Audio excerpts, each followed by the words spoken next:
हिंदुस्तान के प्रधानमंत्री की जो कॉन्फिडेंस थी उसको खत्म कर दिया, उड़ा दिया। अब कांग्रेस के कार्यकर्ता ने उनको इतना साइकोलॉजिकल टेंशन दिया कि उनकी साइकोलॉजी कोलैप्स कर गई। और वो जो प्रधानमंत्री थे,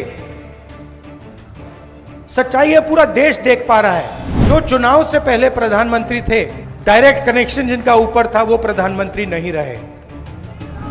आप लोग हमारे लड़ते हो और ये विचारधारा की लड़ाई है। कांग्रेस पार्टी की विचारधारा और आरएसएस की विचारधारा के बीच में लड़ाई है। 4 स्टेट्स के चुनाव हैं और कुछ दिन पहले खारगे जी और मेरी बात चल रही थी चुनाव के बारे में, तो हमने मिलकर डिसीजन लिया कि हम दोनों को सबसे पहले जम्मू कश्मीर जाना चाहिए।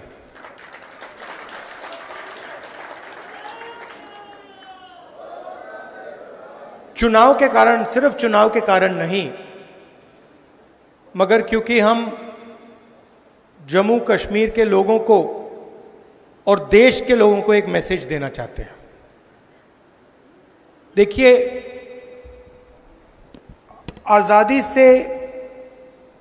आजादी के बाद पहली बार किसी स्टेट को यूनियन टेरिटरी बनाया गया है। मतलब हिंदुस्तान में स्टेट्स को डिवाइड कर दिया गया। उत्तराखंड बना, झारखंड बना, तेलंगाना बना, यूनियन टेरिटरीज को स्टेट में बदल दिया, मगर कभी भी स्टेट से यूनियन टेरिटरी नहीं बनी। मतलब हिंदुस्तान की हिस्ट्री में रिप्रेजेंटेशन का बढ़ावा ही हुआ है, ज्यादा रिप्रेजेंटेशन दिया गया है।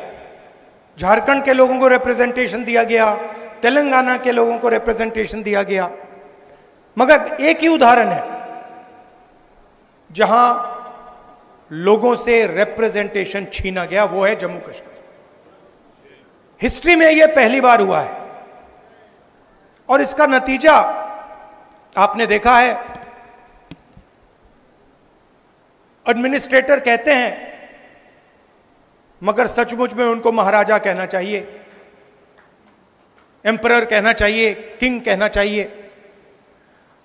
और पूरा का पूरा जो फायदा हो रहा है वो जम्मू के लोगों का नहीं हो रहा है, कश्मीर के लोगों का नहीं हो रहा है, बाहर के लोगों का हो रहा है। चाहे छोटे, मैं स्टेट का नाम नहीं लूंगा, चाहे छोटे कॉन्ट्रैक्ट्स हों, बड़े कॉन्ट्रैक्ट्स हों, सरकार में पोजीशंस हों, आप लोगों को कोई फायदा नहीं हो रहा है। आप लोगों को सिर्फ नुकसान हो रहा है। इसलिए हम चाहते थे कि चुनाव से पहले आपका स्टेटहुड आपको वापस दिया जाए। अब ठीक है, इन्होंने चुनाव पहले कर दिया, मगर हम अभी भी चाहते हैं कि जल्दी से जल्दी आपके स्टेट की लगाम आपके हाथ में वापस दी जाए। मतलब आपको स्टेटहुड एक बार फिर से मिले। आपके बीच में, मेरे बीच में आप रिश्ता जानते हो, ये राजनीतिक रिश्ता नहीं है। जैसे मैंने कहा, मोहब्बत का रिश्ता है, पारिवारिक रिश्ता है। मेरा परिवार आपके स्टेट से ही आता है। तो आपको यह सोच के चलना है कि दिल्ली में आपका सिपाही मैं हूं। जो भी आप चाहेंगे, मेरे दरवाजे आपके लिए खुले हैं। आपको सिर्फ ऑर्डर देना है और मैं यहां हाजिर हो जाऊंगा।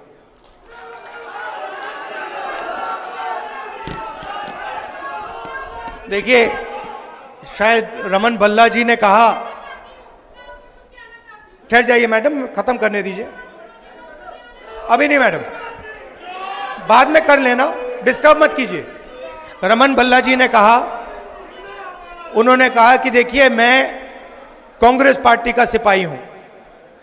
रमन भल्ला जी, आप सिपाही नहीं हैं, आप कांग्रेस पार्टी के जनरल हैं। और आप जैसे अलग अलग जनरल खड़े हुए हैं यहां पे, सिपाही तो ये है, कार्यकर्ता। और मैं चाहता हूं कि जनरल की भी रिस्पेक्ट हो और सिपाही की भी रिस्पेक्ट हो। गठबंधन हो रहा है, मैं चाहता हूं कि जो भी गठबंधन हो उससे हमारे कार्यकर्ताओं को, सिपाहियों को और हमारे कमांडर्स को रिस्पेक्ट मिले, इज्जत मिले। आप लोग हमारे लड़ते हो और यह विचारधारा की लड़ाई है। कांग्रेस पार्टी की विचारधारा और आरएसएस की विचारधारा के बीच में लड़ाई है। आपने देखा होगा चुनाव से पहले प्रधानमंत्री यूं भाषण देते थे, देखा आपने?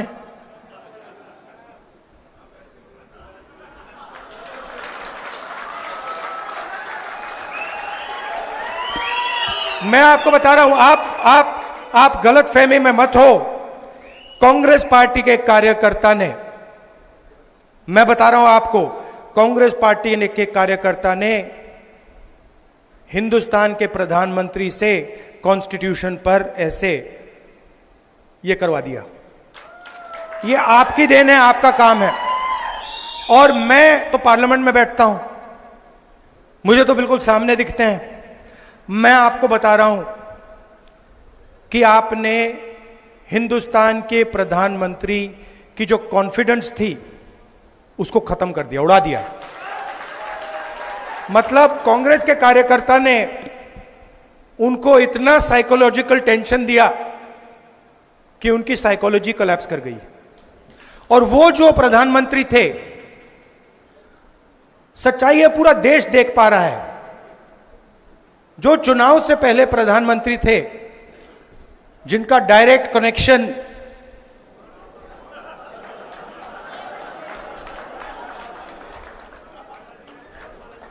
कनेक्शन जिनका ऊपर था, वो प्रधानमंत्री नहीं रहे।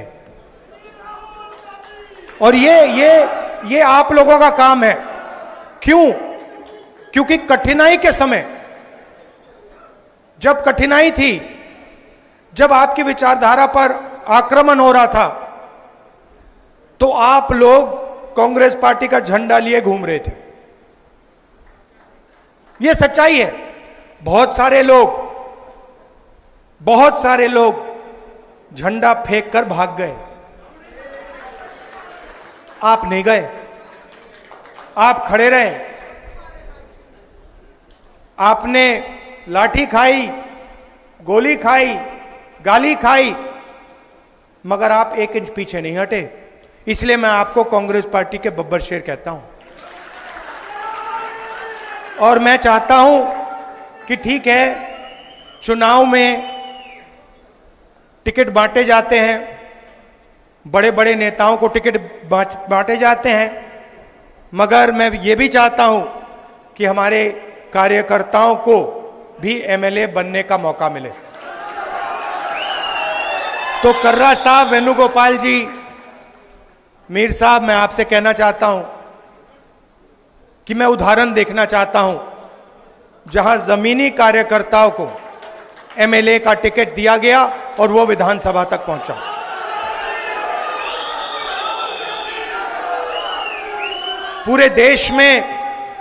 पूरे देश में बीजेपी के विचारधारा ने बेरोजगारी फैला दी है। आपको फर्स्ट हैंड दिख रहा है, जम्मू में भी बेरोजगारी फैलती जा रही है, महंगाई बढ़ती जा रही है।